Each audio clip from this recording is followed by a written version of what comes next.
Okay, thank you very much.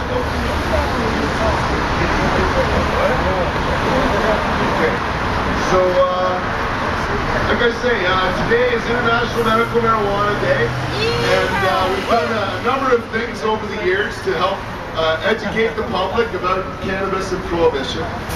And it's something that, for one, we've done a lot of work in the city of Victoria. Today is officially proclaimed International Medical Marijuana Day by the city of Victoria.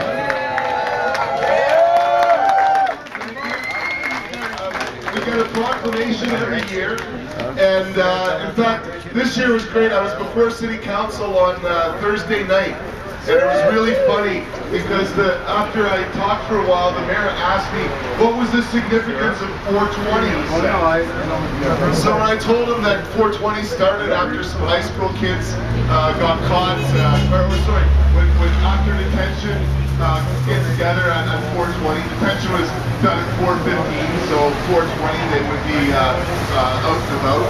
And so after that, a city councillor asked me, or said that last year, instead of gathering at 3 o'clock, they started gathering, I guess, at 10 a.m. at City Hall on April 20th. And the councillor's concern was really that there seemed to be a lot of young people there, and that they should have been in school. And so part of my response was that the Vic High actually shut down on April 20th their senior classes. There were no grade 10, 11, or 12 classes April 20th last year because there were so few students. And it wouldn't matter if they were gathering at City Hall or wherever. We don't really advertise much even for it anymore. It just happens. And so I actually promised the City Council this year that I would police the city, Centennial Square on April 20th and try and discourage youth under the age of 16 from being there and smoking, and try to encourage them to wait until they grew up a little bit. But certainly the city of Victoria really does not have a problem with us gathering on April 20th. But another thing that's really kind of special for me today is the 10-year anniversary of the first ever pot cookie giveaway in Victoria. I have a picture here of the front page of the Times Colonist from that event. You can see, actually, there's a reporter with a camera from Czech TV, and the CBC radio microphone is also in the picture. And we were also, again, featured in various media for the event. Ironically, the police were there watching me give out the cookies as I told everybody what was happening. And in the news, not so much here, but CBC Radio, the police actually said that when cannabis is cooked, it's neutralized and they can't analyze it, which is totally bogus because they can. I think they just didn't know what the hell to do in the circumstance. But the next year they were ready, and I figured I gave away 101 cookies. I better make 420 the next year, because a lot more people would show up, right? And I worked really hard. It was like 2.5 days making 420 cookies. Unfortunately, the police wanted them more than anybody, and they arrested me as soon as I showed up in the library. Funny enough, that 37 cookies went missing in the police station. And so every year since, we've had to be a lot more low-key, and I don't give out pot cookies anymore at these events. Certainly, you know, back in the day, I would advertise in the press I was giving out pot cookies. I would tell the police as they were arresting me that some of them were still warm, and if they ate them now, they taste even better. You know, that sort of thing. You know, I was a little bit aggressive about it, so I try to be a little bit more low-key these days. But I do appreciate it if anybody showed up with a cookie to give out today, because that's the spirit of the event. Hempology 101 is all about participatory education in constant passive civil disobedience. And so, I don't know what could be more passive than giving a pot cookie over to somebody. But again, I appreciate everybody who took that risk. So, oh my goodness, someone shut up all of a sudden.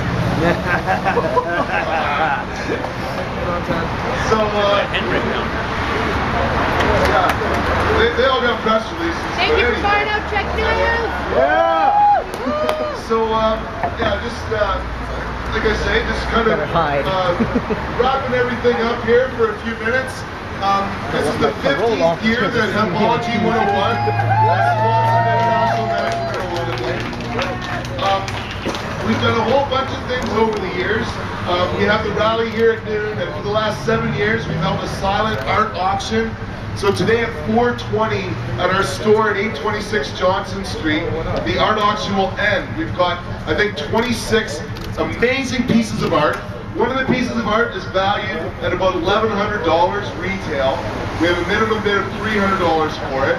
But most of the other art is, is selling right now for $20, $50. Some of it's $100, but it's beautiful, inexpensive art. And you can go in and hang out and bid right up till 4:20. But at 4:20, the bidding stops. And so it's something that we have really enjoyed doing. It's a great community event.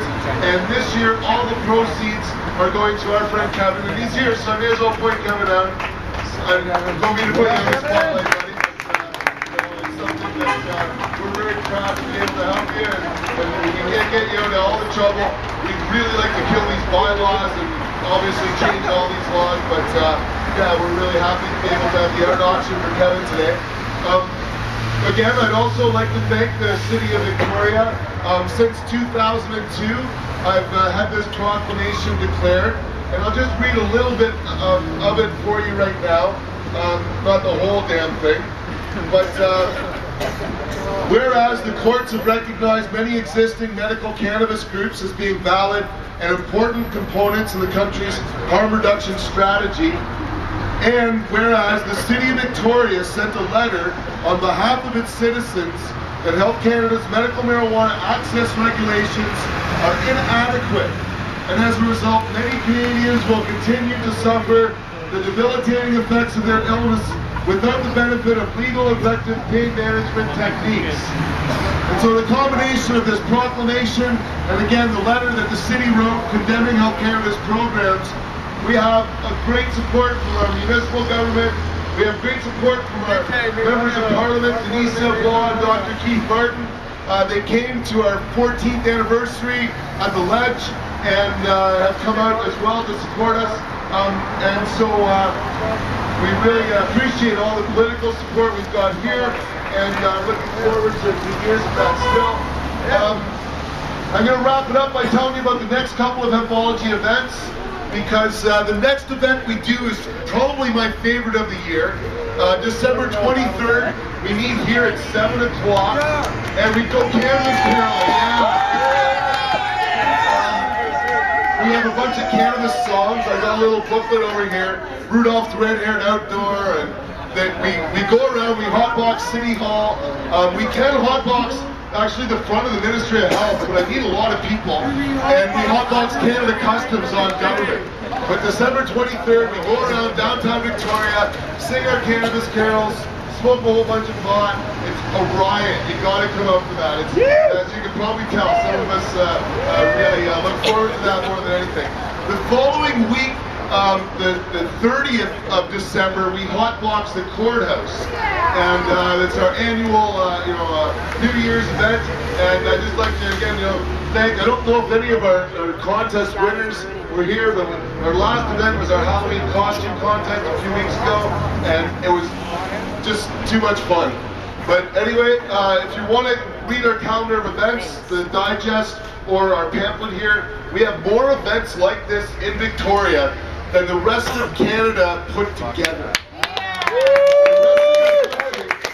The rest of the country does stuff on April 20th in Canada Day. And that's about it.